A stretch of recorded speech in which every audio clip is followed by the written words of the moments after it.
Hello and welcome back. Casual ഇംഗ്ലീഷിലുള്ള daily use sentences ആണ് ഈ ചാനൽ പരിചയപ്പെടുത്തുന്നത്. ഗ്രാമർ റൂൾസ് റിട്ടൺ ഇംഗ്ലീഷിൽ എന്ന പോലെ അത്രയ്ക്ക് സ്ട്രിക്റ്റ് അല്ല കാഷ്വൽ സ്പോക്കൺ ഇംഗ്ലീഷിൽ. ഇത് നമ്മൾ ഓർത്തിരിക്കേണ്ടതാണ്. Okay, so let's begin.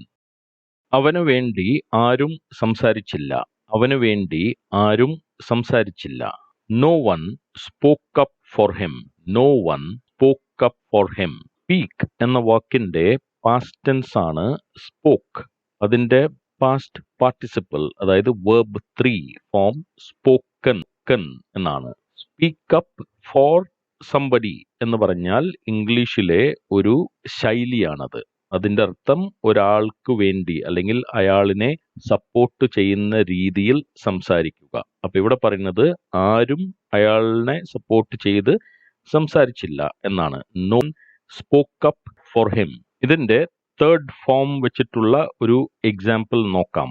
അവൻ അയാൾക്ക് വേണ്ടി പലതവണ സംസാരിച്ചിട്ടുണ്ട്. അവൻ അയാൾക്ക് വേണ്ടി പലതവണ സംസാരിച്ചിട്ടുണ്ട്. He has spoken up for him several times. He has spoken up for him several times. ഇത് വെറും താൽക്കാലികമായ ഒരു പരിഹാരമാണ്. ഇത് വെറും താൽക്കാലികമായ ഒരു പരിഹാരമാണ്. It is only A temporary solution. It is only A temporary solution. Temporary എന്ന് പറഞ്ഞാൽ താൽക്കാലികമായ, സൊല്യൂഷൻ എന്ന് ഇവിടെ ഉദ്ദേശിക്കുന്നത് പരിഹാരം എന്നാണ്. അവന് പക്ഷപാതപൂർണമായ മനസ്സാണ്. അവന് പക്ഷപാതപൂർണമായ മനസ്സാണ്. He has a biased mind. He has a biased mind. Bias എന്ന് പറഞ്ഞാൽ പക്ഷപാതം. വേറൊരു എക്സാമ്പിൾ ആണെങ്കിൽ അയാളുടെ അഭിപ്രായം ചോദിച്ചിട്ട് കാര്യമില്ല. Because he has A biased opinion. He has A biased opinion. അപ്പൊ അയാളുടെ അഭിപ്രായം ബയസ്ഡ് ആണ്. അതുകൊണ്ട് അയാളുടെ അടുത്ത് ചോദിച്ചിട്ട് കാര്യമില്ല.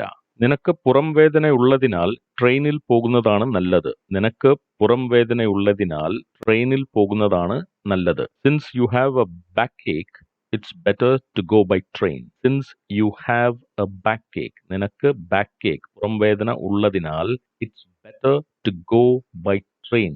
ഗോ ബൈ ട്രെയിൻ എന്ന് പറഞ്ഞാൽ ട്രെയിനിൽ പോകുക. ഇറ്റ് ഈസ് ബെറ്റർ, അതാണ് നല്ലത്. ഇന്ന് ഞാൻ എത്ര തിരക്കിലായിരുന്നെന്ന് നിനക്കറിയാമോ? ഇന്ന് ഞാൻ എത്ര തിരക്കിലായിരുന്നെന്ന് നിനക്കറിയാമോ? Do you know how busy I have been today? Do you know how busy I have been today? ഞാൻ AC ഓഫ് ചെയ്യുന്നതിൽ നിനക്ക് വിരോധമുണ്ടോ? ഞാൻ AC ഓഫ് ചെയ്യുന്നതിൽ നിനക്ക് വിരോധമുണ്ടോ? Do you mind if I switch off the AC? Do you mind if I switch off the AC? Do you mind എന്ന് വെച്ചാൽ നിനക്ക് കുഴപ്പമുണ്ടോ, നിനക്ക് വിരോധമുണ്ടോ എന്ന മീനിങ് ആണ്. സോ AC ഓഫ് ചെയ്താൽ നിനക്ക് കുഴപ്പമുണ്ടോ എന്നാണ് നമ്മളിവിടെ ചോദിക്കുന്നത്. ഇത് ചെയ്യാൻ എനിക്ക് വട്ടാണെന്ന് നീ വിചാരിക്കുന്നുണ്ടെന്ന് എനിക്കറിയാം. ഇത് ചെയ്യാൻ എനിക്ക് വട്ടാണെന്ന് നീ വിചാരിക്കുന്നുണ്ടെന്ന് എനിക്കറിയാം. I know you think I'm crazy to do this. I know you think I'm crazy to do this. ഇവിടെ I know എനിക്കറിയാം, you think നീ വിചാരിക്കുന്നു, I'm crazy എനിക്ക് വട്ടാണെന്ന്, to do this ഇത് ചെയ്യുന്നത് കൊണ്ട്. ആരോടും പറയരുതെന്ന് അവൾ എന്നോട് സത്യം ചെയ്യിച്ചു.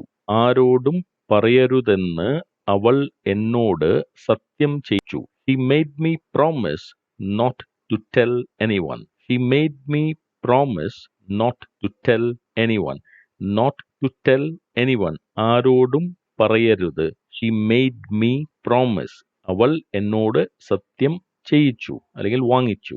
അവൻ കാഴ്ചയിലും സ്വഭാവത്തിലും അവന്റെ അച്ഛനെ പോലെയാണ്. അവൻ കാഴ്ചയിലും സ്വഭാവത്തിലും അവന്റെ അച്ഛനെ പോലെയാണ്. In his looks and character he takes after his father.